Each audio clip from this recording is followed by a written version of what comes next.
Indian history 10,000 bits. Rajan. Rajan అంటే తెగకి అధిపతి. Previous క్లాస్లో చూసాం. తెగకు అధిపతి రాజన్. ఋగ్వేద కాలంలో లేదా తొలివేద కాలంలో తెగకు అధిపతి రాజన్. రాజన్ యొక్క ప్రధాన విధి ఏమిటి? తెగని మరియు పశువులని కాపాడటం. తెగనే జన అని కూడా అంటారు. పరిపాలనలో రాజన్ యొక్క తర్వాత స్థానం ఎవరిది? పురోహితుడిది. రాజన్కు పరిపాలనలో సహకరించే అధికారులు. పురోహిత పరిపాలనలో రాజన్ తర్వాత స్థానం. సేనాపతి ఇతర తెగలతో యుద్ధాలు చేయడంలో కీలక పాత్ర పోషించేవాడు. వ్రజపతి పశువులకు కావాల్సిన పచ్చిక బయళ్లను అభివృద్ధి చేసే అధికారి. గ్రామణి గ్రామాధికారి. స్పాస అంటే గూఢచారి శత్రుతెగల యొక్క రహస్య సమాచారాన్ని రాజన్కు చేరవేసేవాడు. ఉగ్ర లేదా జీవగ్రీభ అంటే పోలీస్ ఆఫీసర్. ఋగ్వేద కాలంలో పన్నుల వ్యవస్థ ఎలా ఉండేది? ఋగ్వేద లేదా తొలివేద కాలంలో ఎలాంటి పన్నులు కూడా లేవు. ఋగ్వేద కాలంలో రాజన్కి 2 ప్రధాన ఆదాయ మార్గాలు ఉండేవి.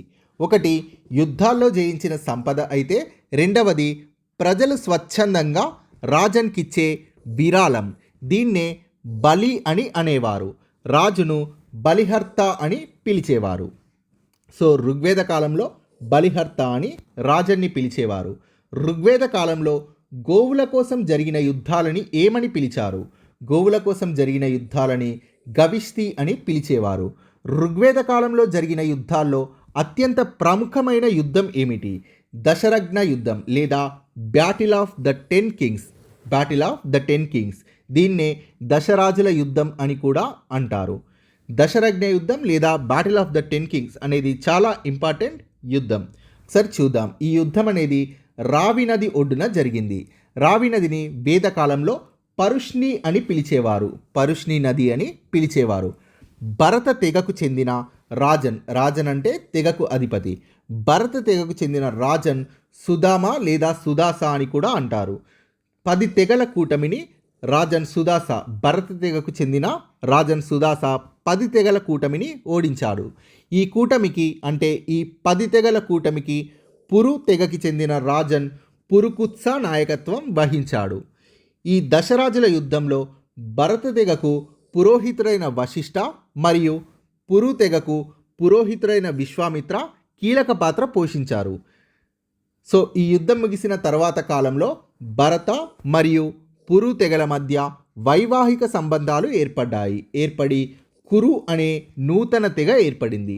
మళ్ళీ ఈ యజ్ఞం గురించి ఇంకా కొన్ని పాయింట్స్ చూద్దాం ఫ్రెండ్స్. ఈ యుద్ధానికి కారణం ఏంటంటే భరత తెగకు చెందిన సుదాసుడు తన యొక్క పురోహితుడైన విశ్వామిత్రుడిని తొలగించి ఆ విశ్వామిత్రుడి స్థానంలో వశిష్ఠుడిని పురోహితుడిగా నియమించుకోవడం మొదటి కారణమైతే, రెండవ కారణం రావి నదీ జలాలపైన ఆధిపత్యం కోసం. మూడవది సట్లెజ్ మరియు బియాస్ నదుల మధ్య ఉన్న పచ్చిక బయళ్ళ కోసం ఈ యుద్ధం జరిగింది. ఈ యుద్ధంలో విజయం సాధించినది భరత తెగకు చెందిన సుదాసుడు. భరత తెగ యొక్క విజయానికి కారణం ఏంటంటే వీరికి అశ్విక దళం ఉండటం. భరత తెగలో కీలక పాత్ర పోషించినది వశిష్ఠుడు. ఈ దశరాజుల యుద్ధంలో ఓడిపోయినది పురు తెగకి చెందిన పురుకుత్స.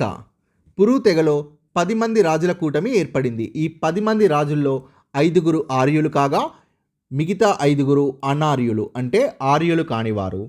పురు తెగలో కీలక పాత్ర పోషించినది విశ్వామిత్రుడు. ఈ యుద్ధం జరిగిన ప్రదేశం రావి లేదా పరుష్ణి నది తీరం. యుద్ధం గురించి ప్రస్తావించబడినది ఋగ్వేదంలోని 9వ మండలంలో, బోఘజ్ కోయి శాసనంలో మరియు పర్షియన్ల పవిత్ర గ్రంథమైన జెండా అవెస్తాలో. జెండా అవెస్తాలో ఉన్న ఇన్ఫర్మేషన్ ఏంటంటే హిటైట్ మరియు మితాసి తెగల మధ్య ఈ దశరాజుల యుద్ధం జరిగింది అని ఉంది. దశరాజ గణ యుద్ధం ఏ నదీ తీరంలో జరిగింది? పరుష్ణి. ఇవన్నీ చూసినవే. జనపదాలు ఏ ప్రదేశంలో ఏర్పడ్డాయి? గంగా మైదాన ప్రాంతాల్లో ఏర్పడ్డాయి. మలివేద కాలం నాటి ముఖ్యమైన రాజ్యాలు. మగధని బృహద్రథ వంశం పాలించింది. ఇందులో ముఖ్యమైన రాజులు బృహద్రథ మరియు జరాసంధుడు. కాశీ రాజ్యపాలకుడు అజాతశత్రువు. అజాతశత్రువు ఆస్థానంలో బాలాకి గార్గేయ అనే తత్వవేత్త ఉండేవాడు. కురు రాజధాని హస్తినాపురం. పురాణాల ప్రకారం కలియుగంలోని తొలి రాజైన పరీక్షితుడు కురు రాజ్యాన్ని పరిపాలించాడు. వైదేహ రాజధాని మిథిలా నగరం.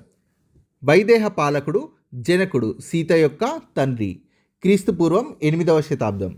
జనకుడు తన రాజ్యంలో బ్రహ్మోదయ అనే తత్వవేత్తల పోటీని నిర్వహించాడు. ఇతని ఆస్థానంలో యజ్ఞవల్కుడు ఈ పోటీలో ఉద్దాలక అరునితో సహా తత్వవేత్తలందరినీ ఓడించాడు. ఎవరు అంటే యజ్ఞవల్కుడు. ఉద్దాలక అరుని గురించి చాందోగ్యోపనిషత్తులో ప్రస్తావించబడింది. ఈ కాలంలో రాయబడిన ధర్మశాస్త్రం యజ్ఞవల్క స్మృతి. మలివేద కాలంలో రాయబడిన ధర్మశాస్త్రం యజ్ఞవల్క స్మృతి. బృహదన్యకోపనిషత్తులో యజ్ఞవల్కుడు తన భార్యతో జరిపిన తాత్విక సంభాషణలున్నాయి. పాంచాల రాజ్యాన్ని ప్రవహణ జైవాలి అనే తత్వవేత్త పాలించాడు. ఇతని ఆస్థానంలో ఉన్న ఇంకొక తత్వవేత్త పేరు శ్వేతకేతు అరుణేయ. ఇద్దరు తత్వవేత్తలే. పాంచాల రాజ్యాన్ని గురించి ప్రస్తావించిన గ్రంథం శతపథ బ్రాహ్మణం. కోసల రాజధాని అయోధ్య. ఇక్ష్వాకు వంశం కోసలని పరిపాలించింది. మలివేద కాలంలో నిరంకుశ రాచరిక వ్యవస్థలనేవి ఆవిర్భవించాయి. ఋగ్వేద కాలం నాటి రాజన్ మలివేద కాలంలో ఏమయ్యాడంటే చక్రవర్తి అయ్యాడు. పన్నుల వ్యవస్థ ఏ కాలంలో ప్రవేశపెట్టబడింది? మలివేద కాలంలో. ఇందాక చూసాం కదా, ఋగ్వేద కాలంలో ఎలాంటి పన్నుల వ్యవస్థ లేదు. మలివేద కాలంలో ప్రవేశపెట్టబడిన పన్ను భాగా. మన దేశంలో తొలిసారిగా క్రమబద్ధంగా వసూలు చేయబడిన తొలి పన్ను భాగా. పరిపాలనలో చక్రవర్తికి సహాయకులుగా ఎంతమంది అధికారులు ఉండేవారు? 12 మంది.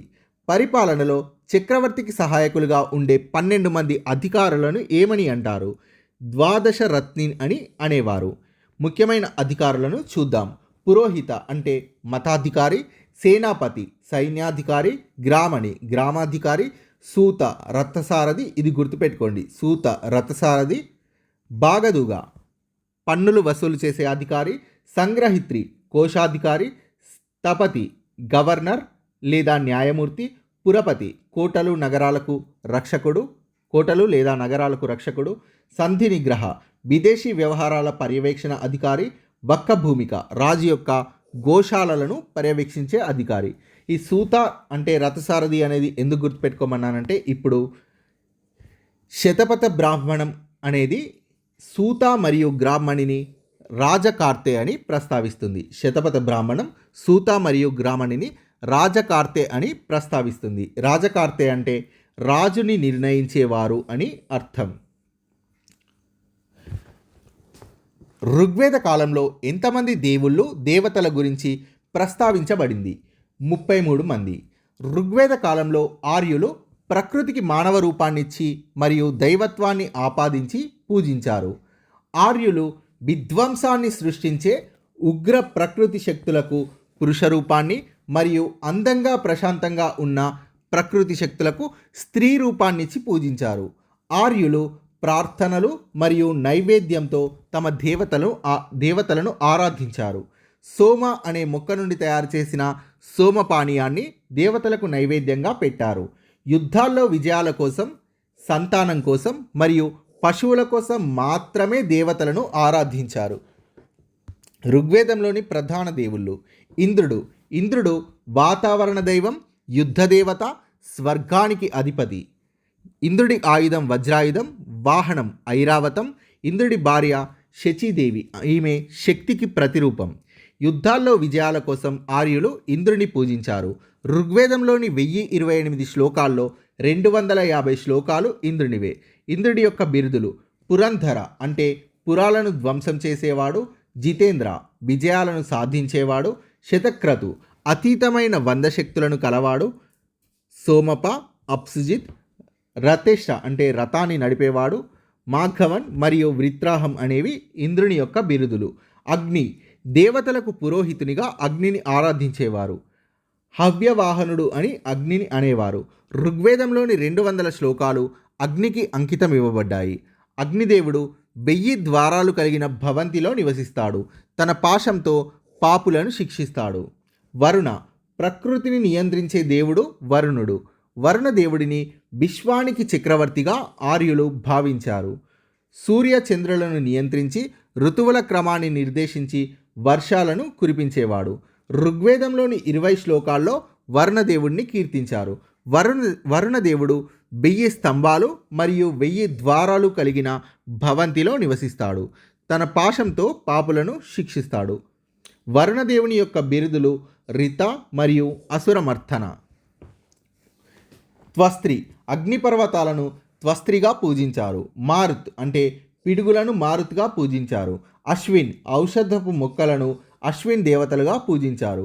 వాయు, గాలిని వాయుదేవుడిగా పూజించారు. పుషాన్, శూద్రుల యొక్క దైవం పుషాన్. సోమ, సోమ అనే మొక్కను దేవుడిగా పూజించారు.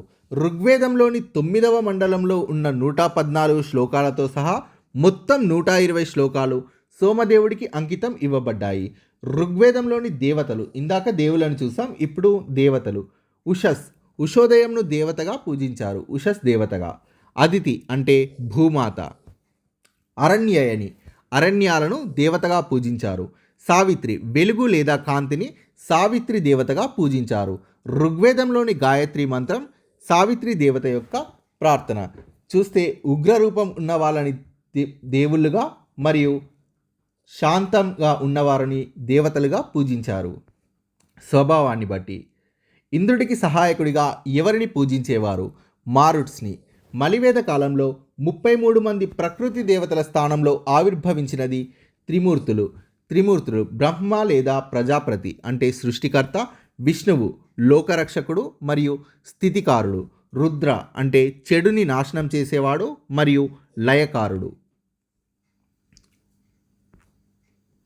మలివేద కాలంలో ఆవిర్భవించిన అష్టదిక్పాలకులు. అష్టదిక్పాలకులు అంటే 8 దిక్కులను కాపాడేవారు, దేవుళ్ళు. తూర్పు, తూర్పున ఇంద్రుడు, పశ్చిమాన, తూర్పు అంటే ఇటు వస్తుంది, పశ్చిమాన వరుణుడు, ఉత్తరం అంటే పైకి కుబేరుడు, దక్షిణం అంటే కిందికి యముడు, ఆగ్నేయం అంటే ఇలా వస్తుంది అగ్ని, నైరుతి అంటే ఇలా వస్తుంది సూర్యుడు, వాయువ్యం ఈ డైరెక్షన్ వాయువు, ఈశాన్యం ఈ డైరెక్షన్ సోమ. సో ఇది తూర్పు, ఇది పడమర, ఇది ఉత్తరం, ఇది దక్షిణం, ఇది వాయువ్యం, ఇది ఈశాన్యం, ఇది నైరుతి, ఇది ఆగ్నేయం. సో ఈ 8 దిక్కులను అష్టదిక్పాలకులు కాపాడేవారు. ఆర్యులు మలివేద కాలంలో ఆక్రమించుకున్న ప్రాంతాలు. వీరు తూర్పు దిక్కుకు ప్రయాణించి తూర్పున ఉత్తరప్రదేశ్, కోసల, ఉత్తర బీహార్ ప్రాంతాలను ఆక్రమించుకున్నారు. తూర్పు ఉత్తరప్రదేశ్, ఉత్తర బీహార్ అంటే కోసల మరియు విదేహ ప్రాంతాలని ఆక్రమించుకున్నారు. మన దేశానికి భరతవర్షం అనే పేరు భరత తెగ వల్ల ఏర్పడినట్లు తొలిసారిగా ఏ వేదంలో చెప్పబడింది? ఋగ్వేదంలో. The Arctic home in Vedas అనే పుస్తకాన్ని రచించినది తిలక్. ఆర్యులు జన్మస్థలం గురించి ఉన్న వాదనలు. దయానంద సరస్వతి ప్రకారం ఆర్యులు టిబెట్ నుండి వచ్చారు. బాల గంగాధర తిలక్ ప్రకారం ఉత్తర ధ్రువ ప్రాంతమైన ఆర్కిటిక్ నుండి వచ్చారు. మ్యాక్డొనాల్డ్ మరియు డాక్టర్ పెంకా ప్రకారం జర్మనీ, ఆస్ట్రియా ప్రాంతం నుండి వచ్చారు. మ్యాక్స్ ముల్లర్ ప్రకారం మధ్య ఆసియా నుండి వచ్చారు. సో ఆర్యులు విదేశీయులు. ఆర్యులు మధ్య ఆసియా నుండి వలస వచ్చారని ఏ శాసనం తెలియజేస్తుంది? భోగజ్ కోయి శాసనం తెలియజేస్తుంది. క్రీస్తు శకం 1400లో లభించిన భోగజ్ కోయి శాసనం ప్రకారం భోగజ్ కోయి శాసనం ఏ లిపిలో వేయబడింది? క్యూనిఫామ్ లిపిలో వేయబడింది. శాసనంలో ఉన్న అంశం ఏంటంటే హిటైన్ మరియు మిథని అనే 2 ఆర్యతెగల మధ్య యుద్ధం గురించి తెలియజేస్తుంది. ఇంకా ఇది తెలియజేసే విషయం ఈ శాసనం ఇంద్ర, వరుణ, మిత్ర, నసత్య అనబడే 4 ఆర్య దేవతలను ప్రస్తావిస్తుంది. భారతదేశాన్ని అధ్యయనం చేసే శాస్త్రాన్ని ఏమంటారు? ఇండాలజీ. సో ఈ ఇండాలజిస్టులు భారతదేశాన్ని గురించి అధ్యయనం చేశారు. వీరు రచించిన రచనలు చూద్దాం. ఇంగ్లాండ్కి చెందిన విలియం జోన్స్ అభిజ్ఞాన శాకుంతలంని ఆంగ్లంలోకి ట్రాన్స్లేట్ చేశారు. బ్రిటిష్కి చెందిన చార్లెస్ వికెన్స్ భగవద్గీతని ఆంగ్లంలోకి ట్రాన్స్లేట్ చేశారు. జర్మన్కి చెందిన మ్యాక్స్ ముల్లర్ ఋగ్వేదాన్ని ఆంగ్లంలోకి ట్రాన్స్లేట్ చేశారు. ఆస్ట్రేలియాకి చెందిన ఏఎల్ బాషం ప్రాచీన భారతదేశ చరిత్ర మరియు సంస్కృతి పైన the wonder that was India అనే పుస్తకం రచించాడు. ఋగ్వేదాన్ని ఆంగ్లంలోకి అనువదించినది మ్యాక్స్ ముల్లర్. సింధు నాగరికత, వైదిక నాగరికత మధ్య భేదాలు చూద్దాం. సింధు నాగరికత పూర్తిగా స్వదేశీయమైనది మరియు ద్రావిడులకు చెందినది. వేద నాగరికత విదేశీయులుగా భావిస్తున్నారు. సింధు నాగరికతని పురావస్తు త్రవ్వకాల ద్వారా అధ్యయనం చేశారు. వైదిక నాగరికతని వేద సాహిత్యం ద్వారా అధ్యయనం చేశారు. సింధు నాగరికత పట్టణ నాగరికత అయితే వైదిక నాగరికత అనేది గ్రామీణ నాగరికత. సింధు నాగరికతలో వర్గ వ్యవస్థ మాత్రమే ఉండేది. అంటే ధనిక మరియు పేద అనే రెండు వర్గాలు మాత్రమే ఉండేవి. ఎలాంటి కుల మతాలు ఉండేవి కాదు. కానీ వేదకాలంలో వర్ణ వ్యవస్థ ఏర్పడింది. 4 కులాలకు సంబంధించి ఏర్పడ్డాయి. 4 కులాలు చాతుర్వర్ణ వ్యవస్థ ఏర్పడ్డాయి. మహిళలకు గౌరవ మర్యాదలు సింధు నాగరికత కాలంలో ఉండేవి. తొలివేద కాలంలో కూడా మహిళలకు గౌరవ మర్యాదలు ఉండేవి. కానీ మలివేద కాలంలో స్త్రీల గౌరవ మర్యాదలు అంతమయ్యాయి. సింధు నాగరికత వ్యవసాయ ఆధారితం. వేద నాగరికతలో తొలివేద కాలంలో పశుపోషకులు మరియు మలివేద కాలంలో వ్యవసాయం చేశారు. సింధు నాగరికత కాలంలో ప్రధాన పంటలు బార్లీ మరియు గోధుమలైతే వేద కాలంలో తొలివేద కాలంలో వీరు వ్యవసాయం చేయలేదు. కానీ చాలా పరిమితంగా తక్కువగా చేశారు. కానీ మలివేద కాలంలో వీరు వ్యవసాయం చేసి అనేక పంటల్ని పండించారు. కానీ వరి అనేది ప్రధాన ఆహారం. మలివేద కాలంలో వరి అనేది ప్రధాన ఆహారం. సింధు నాగరికత కాలంలో రాగి మరియు కాంస్యంని ఉపయోగించారు. కానీ వేద కాలంలో ఇనుముని కనుగొన్నారు. సింధు నాగరికత కాలంలో మాతృదేవతని మరియు పశుపతిని ఆరాధించారు. ప్రధాన దైవాలు మాతృదేవత లేదా మదర్ గాడెస్ లేదా అమ్మ తల్లి మరియు పశుపతి మహాదేవుడు. తొలివేద కాలంలో ప్రకృతి శక్తులను పూజించారు. అంటే ఇంద్రుడు, వరుణుడు, అగ్ని, వాయుదేవుడు. మలివేద కాలంలో త్రిమూర్తులను పూజించారు. సింధు నాగరికత కాలంలో పూజించినవి లింగాలు, ఎద్దులు, పాములు, చెట్లని పూజించారు. ప్రధాన దైవాలు మాత్రం మాతృదేవత మరియు పశుపతి మహాదేవుడు. సింధు నాగరికత కాలంలో విగ్రహారాధన ఉండేది. కానీ వేదకాలంలో ఎలాంటి విగ్రహారాధన లేదు. జంతు బలులు, యజ్ఞయాగాలని ఆచరించారు. సింధు నాగరికత ప్రజలు నూలు వస్త్రాలను ధరించేవారు. వేద నాగరికతలో ఉన్ని వస్త్రాలను ధరించారు. ఋగ్వేదాన్ని బీట్ చాలాసార్లు వచ్చింది ఫ్రెండ్స్, 2-3 టైమ్స్ వచ్చింది. Thank you friends. Please subscribe this channel.